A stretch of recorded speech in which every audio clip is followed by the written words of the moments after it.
Your eyes so big, Mood. Why are your eyes so big? You wanna?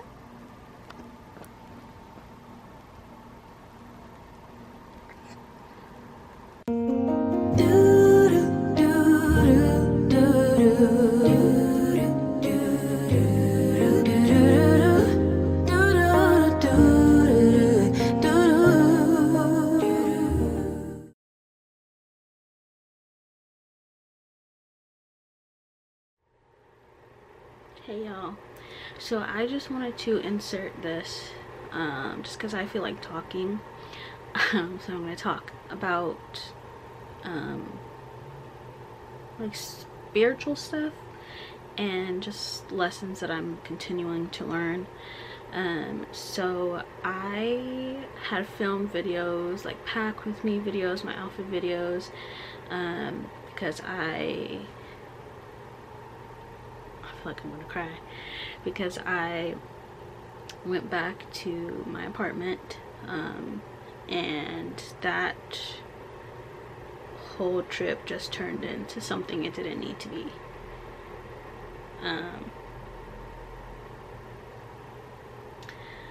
But that was a few months ago.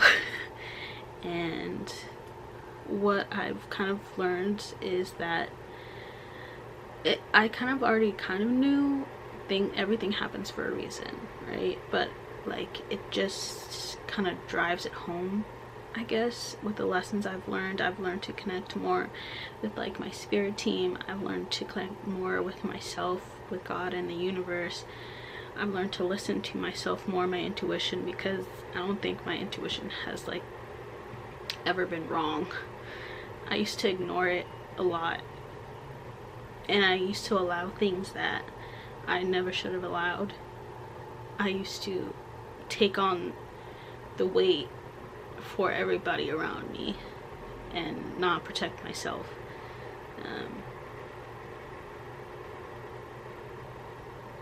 And unfortunately for me, in my experience, people tend to take advantage of that, even if everybody's going through their own stuff, you know, and no amount of love or peace or time you give them, if they choose trauma, they're gonna choose their trauma. And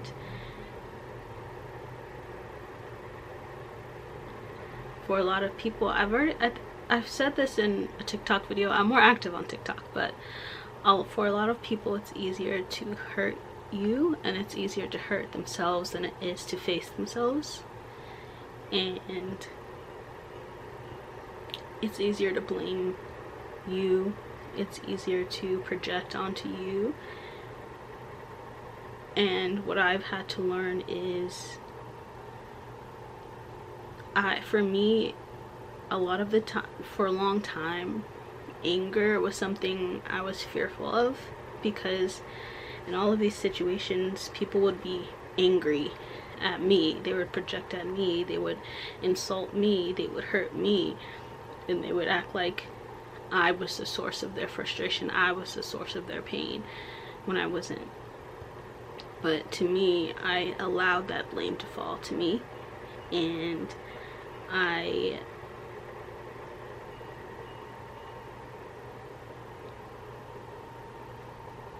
was scared to feel blame. I was scared to feel anger, because I had engraved in my mind that anger pushes people away,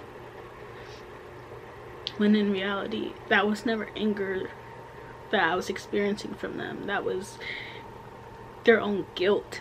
That was their own shame that they refused to face. And it was so much easier to blame me, because I would take it. I would take it in the name of love, which is like, yes, I love these people, but I also had abandonment issues. I also had issues where, and I just broke through this part like a couple days ago with my own trauma, where I'm linking my trauma to the full picture of what I allowed. So I didn't want people to feel how I felt. I didn't want people to feel abandoned. So I kept taking things on, when that's not my burden to carry. That's not my load to take on.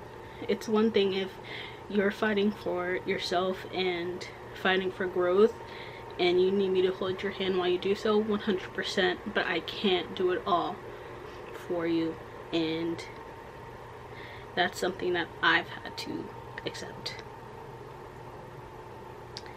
Like, if you're not going to take accountability for anything, if you're going to keep telling people, oh, it just this, oh, it just that, and like simplifying everything for every situation I've been in, it's the same.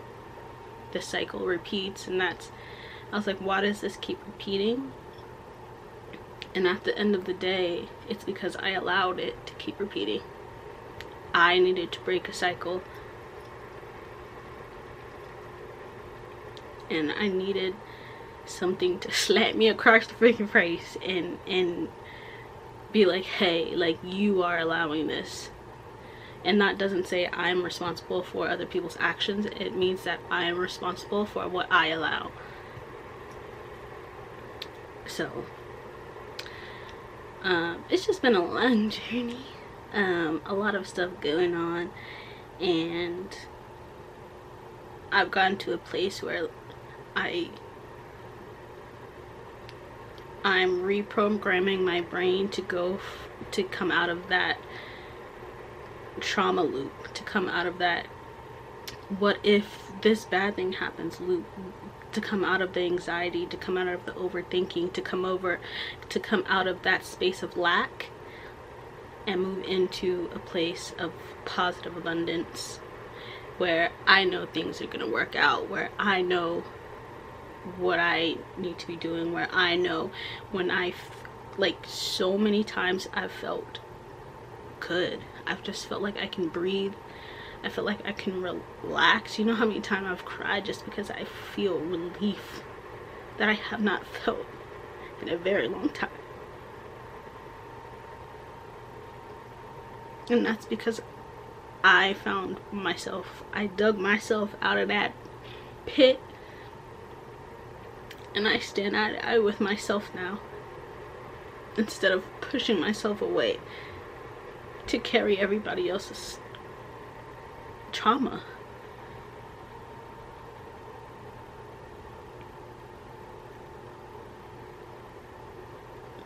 And it's hard when the people that you love,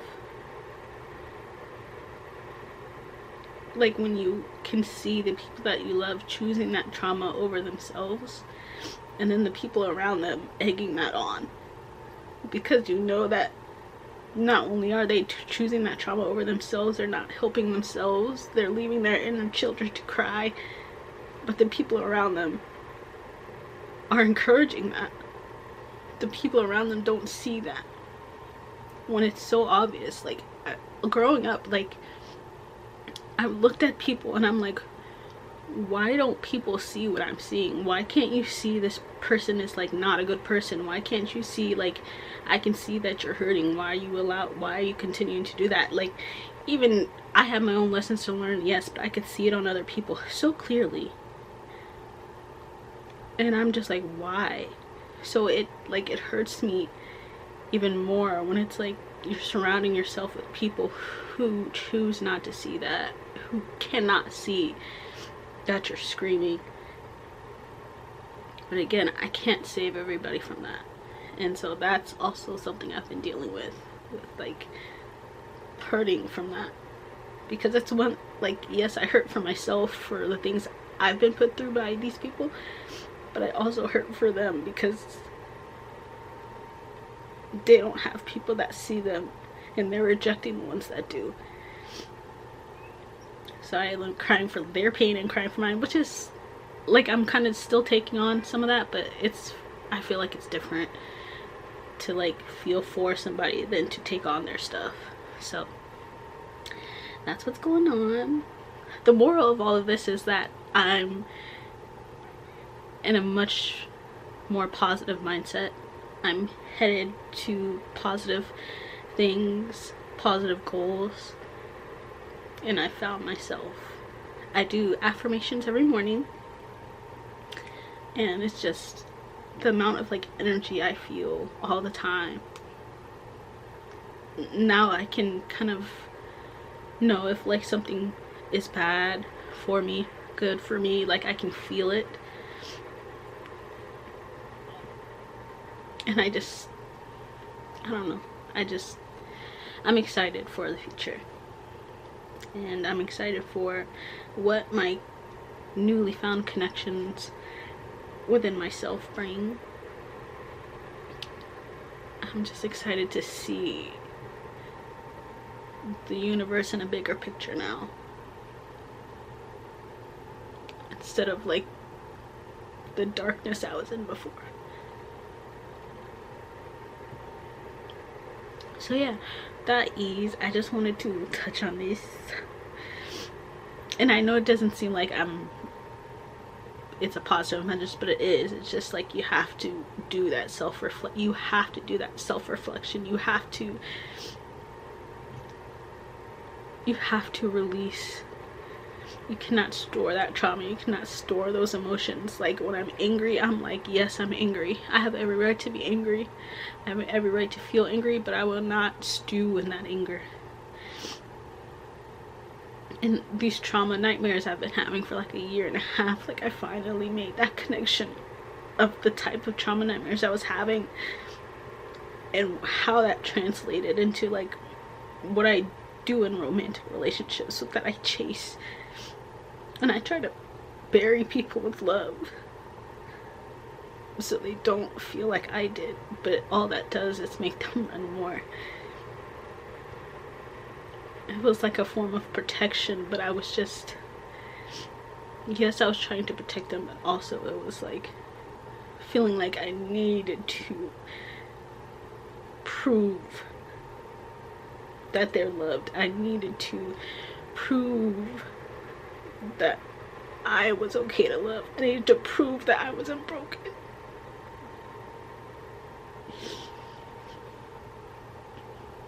And I'm not. I'm actually quite fucking amazing. But I'm done with that bullshit.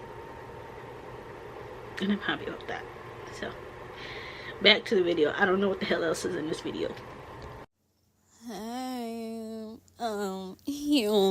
So coming off of that clip, I didn't record much.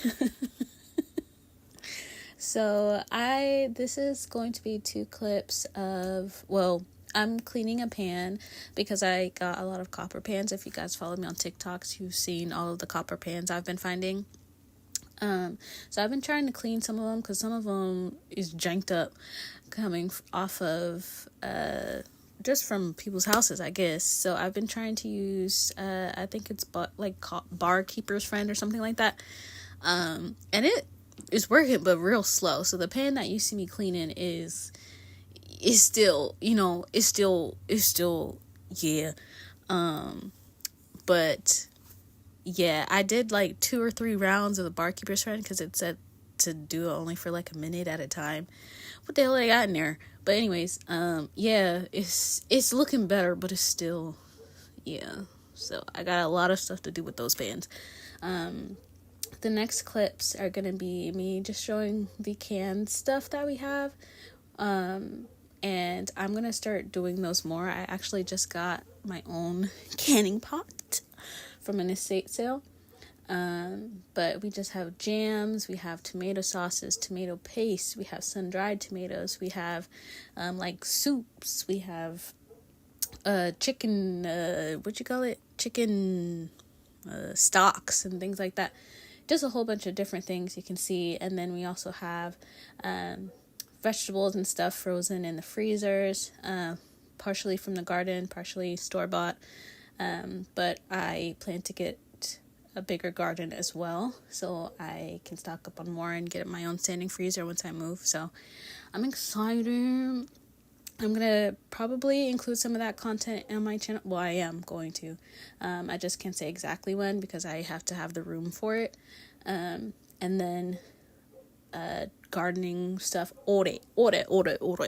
So that's everything that's coming. So if there's still clip that's left, there's still clip that's left. But I'm just gonna play with music, and that once that ends, that's gonna be the end of the video. And I hope you all have a great day. Thank you.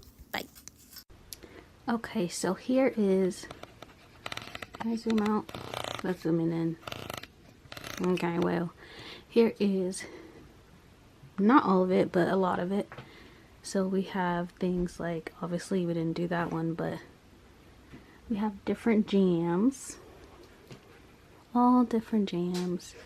We have some pickled onions, which I don't know if these are the ones she just did yesterday, or if, well, I say my mom, obviously. Well, that's not obvious, but yes, my mom. Pickled onions. We have some, what is that? Chow chow right there. On this one we have stewed tomatoes, more stewed tomatoes, tomato sauce. We have barbecue sauce, tomato juice, more stewed tomatoes, and then obviously we have store-bought stuff here as well. Lemon juices. Is this more chow chow? No, this is chicken stew. Chicken stew, I guess, right there. We have hot sauce. This one, I'm going to insert a picture of the bowl we had the hot sauce in. It was so cute.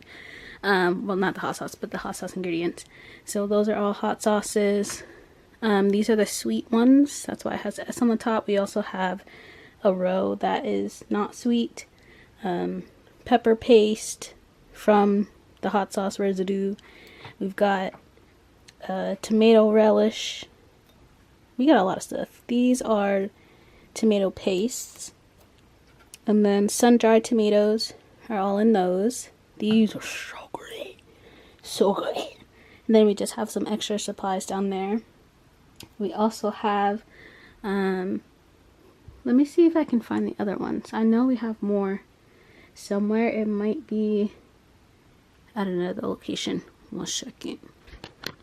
Okay, so it is at another location. It's just a couple different ones that are down here, like overstock, so I'm not going to go over there. But we have a bunch of stuff from the garden as well as like store-bought stuff. So a lot of this did come from the garden, like all of the stuff, or 99%. Let me close this real quick. Hold on.